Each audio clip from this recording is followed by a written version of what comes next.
My name used to be Amanda Keller. I was 32, a wife, a nobody, a trophy with a pretty smile and dead eyes. I died on a Wednesday night in Orlando, Florida. At least, that's what everyone thinks. The official story says the fire started in the storage unit behind our lake house. It spread fast, no survivors. Nothing left but ash and a half-melted bracelet. Mine. What they didn't know was that I lit the fire myself, and I was already halfway to the border when the firefighters arrived. I'd planned everything for almost 8 months. My husband, Matthew, never let me leave the house alone. Not really. There were trackers on my phone, hidden ones in my car, cameras disguised as smart security. Even the maid was loyal to him, not me. So I waited. I earned his trust back after a year of behaving. I cooked, smiled, laughed when I needed to, all while building the fake identity of Sarah Cole with a burner phone, second laptop, and help from a woman I met online who used to work in immigration. It cost me $8,000, 2 years of emotional numbness, and whatever pieces of my real self I had left. The night I left, Matthew was out of town, some business gala in Miami. I had a 14-hour window before he'd notice anything. The housekeeper was sent home early as a treat. I told the neighbors we'd be away for the weekend. At 2:07 a.m., I poured gasoline across the wooden floor of the storage unit. Inside, I'd left a bag of clothes I'd worn recently, an old iPhone, and the bracelet my mother gave me when I turned 18. I didn't look back when I lit the match. The escape was supposed to be simple. Drive 3 hours to a contact in Tallahassee, switch cars, head west to Laredo, cross into Mexico with my new passport, then disappear into Central America. But something happened I didn't plan for. As I drove past the second checkpoint on the outskirts of Ocala, I noticed movement in the back seat. I slammed the brakes. At first, I thought it was a hallucination. Then I saw her, a girl, maybe 7 or 8 years old, curled up under the blanket I'd tossed over my emergency bag. She didn't scream, didn't cry. She just looked at me and said, "I thought we were going to get ice cream." I pulled over on a dirt road, heart pounding. "Who are you?" I asked. She didn't answer. I tried again. "Where did you come from?" She said, "From the basement room." My stomach dropped. Matthew had told me never to enter the locked door under the stairs. He said it was just tools and old furniture. I never had the courage to check. Not until that night. I remembered hearing something, maybe a thump, while I was grabbing the gas can. I thought it was my nerves. It wasn't. Now, I had a kid in my car who clearly didn't belong to me. No ID, no name. Just a little girl in a pink t-shirt with a cartoon bear and tired eyes that had seen too much. I could have turned back. I could have called the police and made up a story. But I didn't. Because if she came from that house, from his basement, then leaving her behind wasn't an option. So I kept driving. By sunrise, we were in Alabama. I bought her a sandwich and new clothes from a gas station. She said her name was Emmy, but that's all she knew. She didn't know her birthday, didn't know where her mom was. I didn't ask more. I just told her we were going somewhere safe. At the border, I told her to stay quiet and hold my hand. She did. She never asked questions. 2 days later, we crossed into Mexico. By then, my name was Sarah, and hers was whatever she needed it to be. I wasn't just a runaway wife anymore. I was a fugitive with a child I didn't understand, escaping a man we both had reason to fear. And the world thought I was dead. Her name was Emmy. Or at least, that's what she told me. She didn't talk much the first couple of days. She didn't cry, didn't ask where we were going, didn't even flinch when I told her we were crossing the border into Mexico. She just stared out the window like it was all normal. That scared me more than anything else. We stayed in a hostel in Mérida, Yucatan, under a false reservation I'd made months earlier. I told the clerk my daughter had a fever, just to avoid too many questions. They gave us a back room with a broken fan and a window that wouldn't close all the way. I didn't sleep that night. I watched Emmy breathe while she slept. She curled into herself like a dog that had spent too long in a cage. At some point, I realized she hadn't taken off her pink shirt since I found her. It had dirt on the collar and a faded cartoon bear. I checked her backpack while she was asleep. Nothing inside but a pencil, a crushed juice box, and a small plastic hairbrush with her initials, E.H. That's when I started to worry.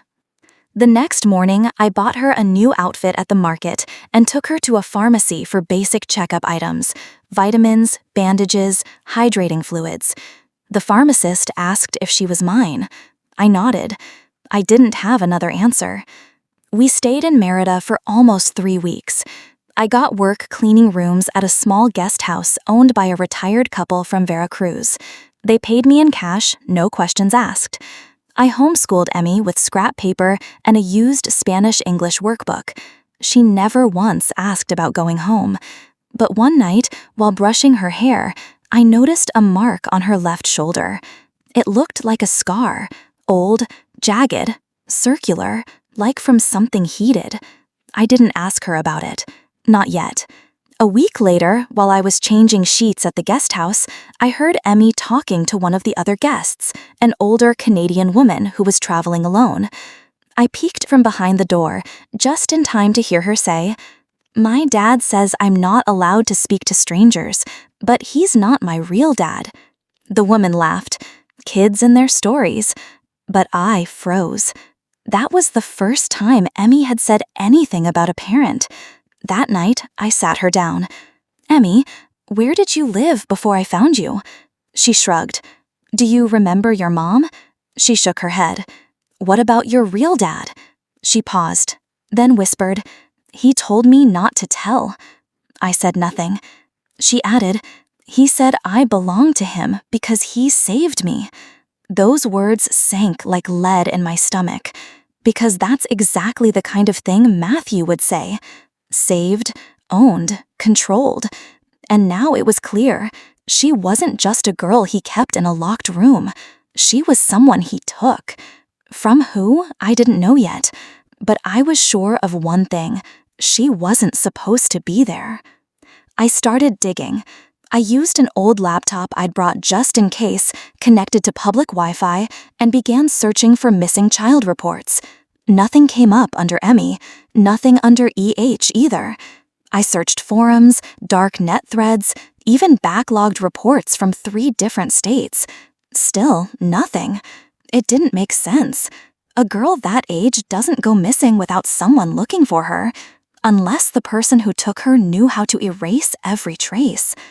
That night, I couldn't stop replaying the first thing she'd said to me. I thought we were going to get ice cream. What kind of man tells a child that before locking her in a basement? I realized something even worse. Matthew never told me he had a daughter. He never even hinted at wanting kids. He said they were inconvenient.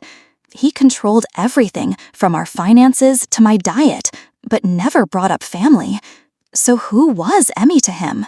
His victim? His leverage? Or something far more sinister? Whatever the truth was, I knew I couldn't keep her safe if I didn't know what I was protecting her from. And if Matthew figured out I had her, he wouldn't come looking for me. He'd come to erase her.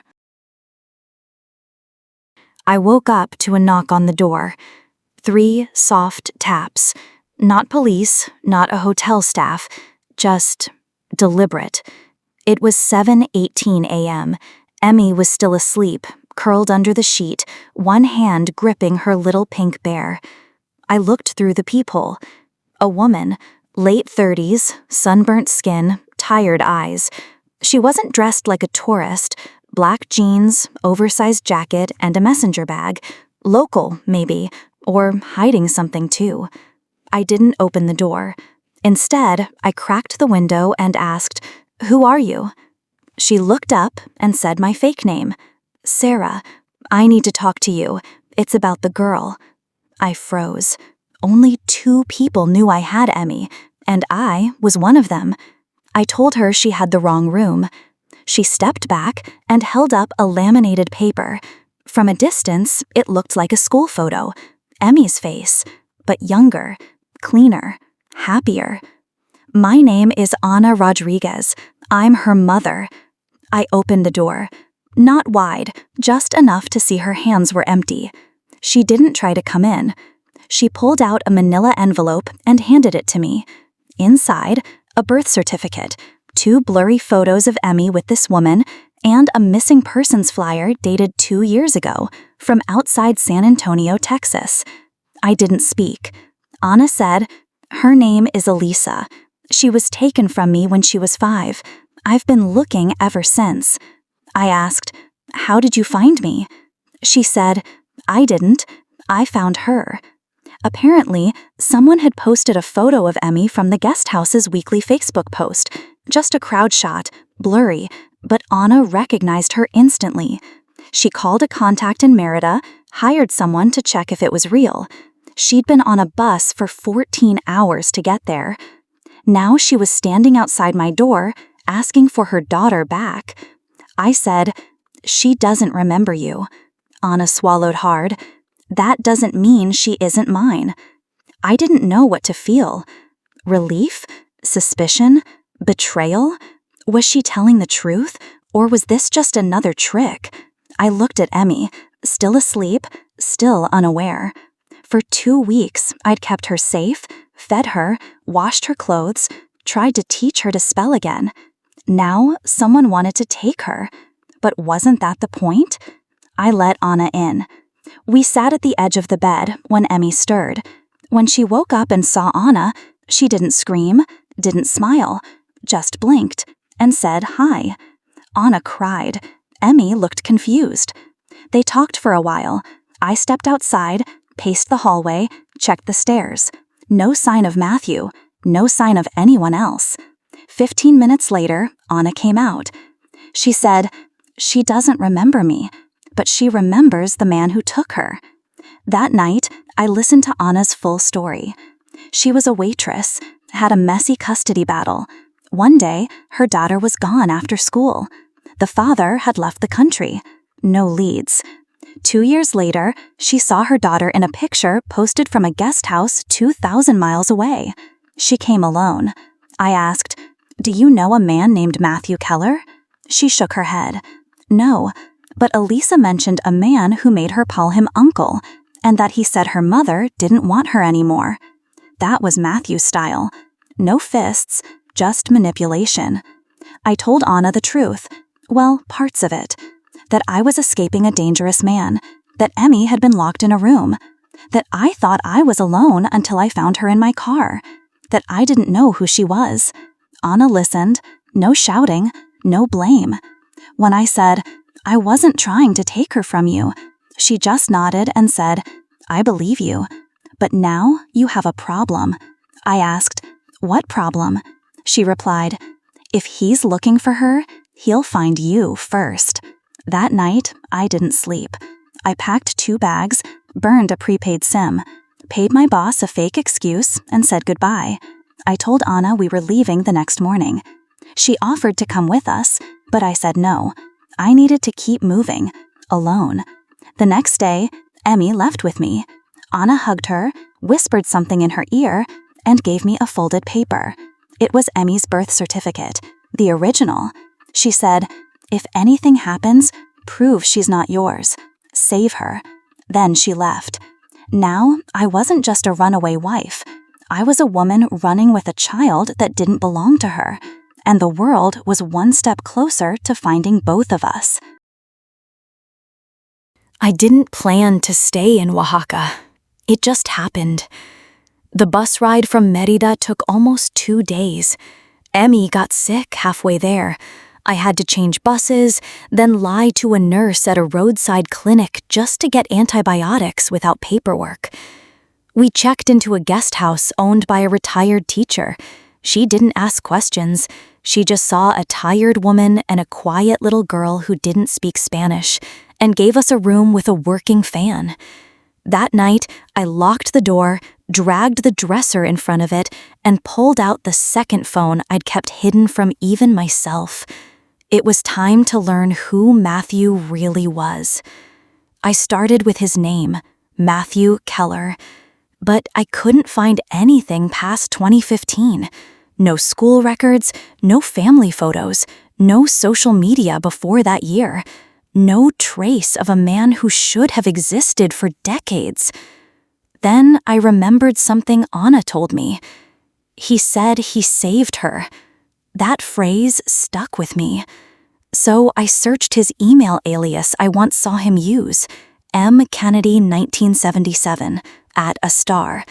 It led me to a cashed business registration under Kennedy Logistics, an LLC dissolved in 2019. Then things clicked. He never existed before 2015, because before that, he was someone else. I dove deeper. I searched forums where women shared stories of controlling husbands, Reddit, private Facebook groups, even old Tumblr pages. After hours of searching, I found something, a blog post dated 2012. My sister disappeared after marrying a man named James K. No body, no note, just gone. There was a photo. It was Matthew, slightly younger, different haircut, but same cold eyes. His name had been James Keller, then James Kennedy, then Matthew Keller. He changed identities like jackets. New name, new company, new wife. And every time, someone disappeared. The worst part? No one ever accused him of a crime, not officially, because there were no charges, no police reports, only rumors, whispers, and missing persons flyers that went ignored. And now, I was the next one. I checked my email, the burner one I hadn't touched since Mérida. One message. No subject, no text, just a photo attachment. It was me. Taken from across the street in Mérida. I was buying fruit. Emmy was beside me. The sender's address was random, encrypted. But I knew. He had found us. I didn't tell Emmy. I packed again, told her we were going on another adventure. She didn't ask questions anymore. Before we left, I visited a local internet cafe and uploaded every file I had, his aliases, the blog, the photos, Emmy's birth certificate. I put it all in a folder labeled Do Not Ignore and sent it to 5 random journalists in the US. I didn't care if they opened it. I just needed it somewhere, a backup, a fuse. If I disappeared, someone would know. That night, we took a bus toward the mountains, small town, hard to track. I paid cash, changed my hair, burned the old backpack. The woman at the station looked at Emmy and asked if she was my daughter. I said, yes. It was the first time I said it without hesitating. 3 days later, I saw his name on my hotel invoice. Not Matthew, not James, but a third name I'd never seen before, Mark Ellison. He had checked in the week before us. He was already here. I didn't panic. I smiled at the clerk, thanked him, walked back to the room like nothing happened. Inside, I handed Emmy a juice box and said we were leaving again. She just nodded. Before we left, I asked the manager if I could check the camera footage for security reasons. He let me. There he was, 2 days earlier, sunglasses, gray hoodie, standing at the cafe across the street, watching. He never approached. He never had to. He knew fear would do the work for him. We left that night, No plan, no destination, just away. As the bus rumbled through the hills, Emmy finally asked, "Are we going to see the man again?" I said, "Not if I can help it." She looked out the window and said, "He used to whisper to me at night when the lights were off." I gripped the seat in front of me, and for the first time since I left Orlando, I wanted him dead. We arrived in San Cristobal de las Casas on a Tuesday. Cloudy skies, cool air, fewer people, fewer eyes. I rented a small one-room flat from a widow who didn't ask for ID, paid 2 months in advance, no questions. Emmy liked the painted tiles. She liked that the neighbor had a cat. For the first time in weeks, she smiled. I wanted to believe we could stay, but the feeling didn't last. That night, a letter arrived. No stamp, no envelope, just a folded page under our door. On it, 5 words. "You're not the only one." That was all. No signature, no name, no threat, but I understood. He was here, again. I packed immediately. But I knew this couldn't go on forever. We couldn't keep running. He was always 2 steps behind, or ahead. And Emmy, Elisa, was getting older, quieter, more aware. She started drawing pictures. One of them was our faces, mine, hers, and his, behind bars. That night, I stayed up and made a decision. I was done running. I reached out to Anna again, told her where we were. She came 2 days later, alone. We met in the marketplace. She looked tired, but calm. I handed her the small backpack I'd packed for Emmy. New clothes, her drawings, the fake IDs we never used. Anna didn't ask anything, just took it and nodded. I said, "Take her far from here. Change everything." She asked, "What about you?" I said, "He's not after her. He's after me." That evening, I recorded a video. I spoke directly to the camera. I said my real name. I told the full story. I explained what I found, his aliases, his disappearances, the girl in the basement, the photos, the tracking. I showed Emmy's birth certificate. I named the places we'd stayed, the dates, the receipts. I told the world who he was and who I was.